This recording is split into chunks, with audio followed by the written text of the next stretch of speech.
sees Sports World. And today it's brought to you by Budweiser, the genuine article.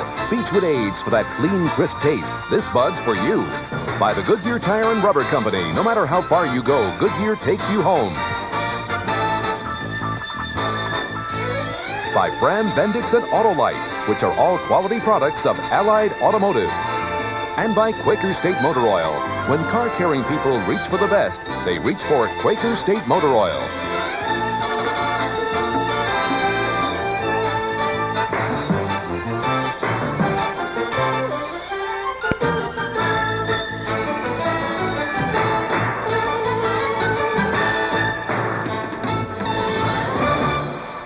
Let's go to the hot pit area and Steve Evans. And Paul, up until that point, Kenny Bernstein was having a dream of a season opener. In qualifying, he set a brand new world record at 5.48 seconds. No one had ever officially traveled a quarter mile quicker in a funny car. In the first round, even though he had a bye run, still a stellar 5.61 elapsed time. But when they got back to the pits, big trouble set in. Kenny Bernstein's crew has just discovered what every drag racer dreads. A spun main bearing in the engine. Kenny, one of the few things you can't fix. No, you can't. You have to change engines, Steve. And, you know, we don't happen very often to these cars, but we got one today. We got a heck of a lot of work to do. And here you see the culprit. That main bearing, the dark one, and alongside it is what a bearing should look like in an engine in good condition. The big question now is, can they get it all put back together? Because the top fuel dragsters are on the pad. The funny cars will be up next. Dick LaHaye of Lansing, Michigan has been racing even longer than Indus. His crew chief is his daughter, Kim. He won 2 races. Uh-oh, Paul, we've got a problem on LaHaye's car in the near lane. Apparently, the reverser transmission has failed. They're having to push that car backwards. Now, that doesn't sound like a lot of work, just 1,800 pounds. Remember, the clutch is trying to propel the car forward. It's like pushing back 3 tons. In the meantime, Hank Endress sits and waits. The starter continues to watch. No rule covers this. They've gone back to the old system of pushing the car back to the line. The one thing they can't do is inconvenience Hank Endress, and that'll be a call by the starter. At any time the starter feels Endress is building too much heat in the motor, and you can see the starter there, Buster Couch, saying, get that car to the starting line. Now it's the visor on LaHaye's helmet that will not snap. Kim comes in and tries to get that accomplished. It looks like there will be a 2-car race, Paul. Heat and power building up in both engines now as they bring them up to the line. That's LaHaye in the near lane. Endress in the far lane. They launch. And it is a good start by Dick LaHaye. Late off the line, maybe rattled by all of that, was the #1 qualifier, Hank Endress, and he balls. A very tired Tim LaHaye. Totally exhausted. A lot of hard work for Kim LaHaye. Well, Kim LaHaye usually sprints out of this truck, but this lady is tired. You don't work that hard on the starting line usually. No, not normally. On the Smoky Burnout, I'm not quite sure what happened yet, but it wouldn't go into reverse, so made the sprint out there and push it back. And I think I'll quit smoking now. An indication of trouble on the other side. Yes, Paul, apparently a fuel leak on Gene Snow's car. It looks as if they have it repaired. No, they do not. The starter says shut it off. The car is unsafe. Joe Amato will have a single run into the semifinals. Formerly was a hired driver. Off the mark first was Mullins by a couple of hundreds. Shirley immediately caught up past him, appeared to have it won, and suddenly there were problems, later diagnosed as a bad clutch. Mullins to the second round. A year ago, Darrell Gwynn won this race with a very simple, straightforward little family race car. Well, this year's machine is anything but simple and far from little. Take a look. This is the longest top fuel dragster ever built. The wheelbase is 25 feet. There are shorter city buses than this. Now, up front, Darrell has chosen to go with the aircraft-style front wheels pioneered by Don Garlitz. Very nicely streamlined with the fuel tank up front. Now, this is called a gurney flap, and it was added after shakedown runs proved that the car wanted a wheel stand about 400 feet out. Pretty scary. Some louvers here to reduce any pressure that may build up under the body. Now, because the car is so long, Darrell had it built very strong, and strong can mean heavy. This car is 300 pounds over NHRA's minimum weight. It's going to take a lot of horsepower to push it along. The canopy is completely enclosed, but for those of you who've become fond of that ritual handshake between Darrell and his dad, Jerry, not to worry. There's a little daddy door here. Advancements in technology. This is Tim Morgan, who just made the transition from boat racing to asphalt racing. He found it to be a difficult one. He was in the 4 lane, Pastorini out in front, then Morgan loses traction, and watch what happens. Upside down, then back onto his wheels. A series of gyrations, a very unusual crash. But the good news in all of this is that Tim Morgan walked away after contacting the concrete wall very hard. He was okay. Fortunately, Pastorini nailed the throttle and roared on past Morgan before the accident occurred. Dan Pastorini is ready, but they're taking him out of the car. Something wrong with Pastorini's machine. Paul, it's very unusual to see this much breakage in a championship NHRA event. More byruns in the season opener than we saw all of last year. Paul, the latest technical breakthrough was discovered by Kenny Bernstein and his funny car crew and kept a guarded secret until recently. Their onboard computer told them that the drive shaft at the finish line was turning slower than the engine. That could only mean one thing. The clutch was slipping. Now here was the traditional funny car or top fuel clutch. Okay, it has 6 centrifugal pressure arms, and inside there are 4 clutch discs just like this. Your street car only has 1 clutch disc. As the clutch spins, these arms apply progressively more and more pressure. Now it wasn't enough to just tighten up the unit, because that would cause the car to smoke the tires right off the starting line. Here's what they did. They added 3 additional pressure arms. Only they restrain them with a throwout bearing here so that they don't do a thing off the starting line.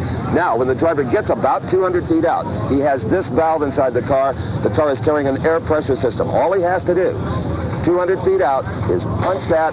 It releases this throwout bearing and applies about 1,500 pounds additional pressure in the clutch. The drivers say the acceleration feeling is incredible. As they come up to the line now, Hodgkinson turns to the left. He's heading back east to Oklahoma. Apparently not enough parts and certainly not enough time. An adaptation process the driver has to go through. And, Paul, we got a problem. Tim Gross, apparently no brakes. The defending Winternationals champion goes down the racetrack. He will not compete in this round. Tim Gross will take this hard. To sidestep the clutch, they have to make 3 gear changes down the quarter mile, and leaving too soon is Tony Christian. You saw the red light on the Christmas tree, and the car in the near lane that appears to be winning has been disqualified. The win will go to Don Coots, and whoa, getting squirrely when the parachute came in. It's Tony Christian, but he maintains control. Other levers for 3rd and 4th gear in these Lenco transmissions. Larry Morgan launches Alderman with a problem. Alderman brakes on the line as Larry Morgan pours on the power, sucks it down the quarter mile at a 7:57, 183 miles an hour. Darrell Alderman, something broke in the car at the line, and he just simply motors his way down to the end and pulls off of the strip. With funny cars starting to look more like spaceships than automobiles, NHRA is really cracking down on the pro stock body regulations to ensure they maintain a stock appearance. This is Bob Glidden's brand new 1987 Ford Thunderbird. Now, they can still use fiberglass front fenders and hood, but they better be exact replica of factory parts. The rear fenders on the roof must be steel factory parts.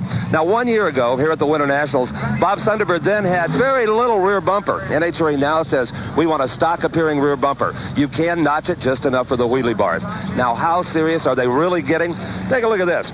Bob put just a minor little bulge in the steel rear fender here because the tire was rubbing. They said by the next race, this has got to be out of here. That means he's got to narrow the rear end. That's time-consuming and expensive. Bob doesn't mind. He completely agrees with these rules and wants to maintain the integrity of these automobiles. 2 veteran drivers. Butch Leal has been in this category since about 1970. Their stage already. Leal is off the mark first. Look at Leal. He's got a car length lead, but here comes Glidden alongside. Glidden and Leal side by side. The win goes to Butch Leal. His 7:52, a good deal slower than Glidden's 7:45, but the whole shot pays off for Butch Leal. Wow. Watch the white car on the left side of your screen. He roars off the line, cut an incredible light against Bob Glidden, and that made the difference in victory despite the fact that Glidden was faster through the quarter mile. Coming to the end now, you see Glidden roaring, trying to catch up, but he cannot get the job done. So Butch Leal moves ahead, and right now They are staged and ready. Rivera jumps off with a hole shot. Now Johnson pulls the power on. Can he get past Rivera? Midway, they're even. Now Warren Johnson continues to power and takes the victory with a 7:46, 186 miles an hour. It is Dick LaHaye in the red car on the near side. Both move up to stage. Garlitz is away first by a few hundredths. LaHaye still in the fight. Garlitz locks up that clutch and moves out a full car length. It is Big Daddy Don Garlitz going into the final round by only 200ths of a second. Don Koontz, Oldsmobile, far lane, near lane, the only non-Oldsmobile left in competition. The Pontiac Trans of a Butch Leal, and it is Don Koontz away first. It is Don Koontz with a slide hole shot. Butch Leal is behind, but catching up. They are door handle to door handle, and it is Butch Leal in a real squeaker. A 7:51 to a 7:55, identical miles an hour of 183. Kuntz read the light just a little bit better, got away first, but then Butch Leal began to pour on the power, caught up by the end of the run, and Butch Leal has won over Don Kuntz and will move to the final round in pro stock. Even though they're both trying to concentrate on just their own lane, their peripheral vision shows them the other driver is there. I doubt that either man... Both cars to the line, and indeed, Pulte really pulls out the whole shot. Bernstein now charging on. Bernstein comes back, Pulte at the line, and Kenny Bernstein with a 5:56. Ready for the final run in pro stock. On the far side, Warren Johnson as he faces Butch Leal. Leal with the hole shot. Johnson now on the charge. Johnson even with Leal at the halfway point. Now Johnson picks up the speed, picks up the power, and Warren Johnson comes through. 7:42, 187 miles an hour with the win. Up on one side, the flag of Australia. If you come across to the other side, Kenny Bernstein has the United States flag. It's a battle of the countries in the funny cars. Let's watch. The first ever international final in NHRA funny car history. I don't know where Bernstein and crew found time to find a flag, but somehow they did. Bernstein is first to heat up the tires. But Steve Evans down here at the starting line. Graham Cowan's engine sounds a little ragged, and his crew is definitely concerned about it. So we have to keep an eye on that machine. Something could be wrong in the engine compartment on Graham Cowan's car. The championship round for funny car at the NHRA Chief Auto Parts Winternationals. Graham Cowan's car definitely running ragged as he comes to the line facing Kenny Bernstein. Now look at how clean the exhaust pipes are firing on Kenny Bernstein's car. Unlike Graham Cowan, he is throwing raw fuel into the atmosphere, definitely not firing properly on all 8 cylinders as they move up the stage. Both cars up to the line now. Bernstein the far side, Cowan the near side. America's Cup of Drag Racing as Cowan sits ready in the cockpit. There's the amber light. They're running, and Kenny Bernstein grabs the whole shot. And an explosion in Cowan's car. Fire continues to burn. Kenny Bernstein comes across the line, the winner of 5:49, 2:64. The appearance of Don Garlick on the line can intimidate some drivers, not Joe Amato. There's nobody hit rather right. And we have a clean start. They're off right together. Garlick suddenly with a car length lead. He extends it. Amato burns his engine out. Doug Garlick's crew is delirious. Low lap time of the event, 5.29 seconds, 270 miles per hour.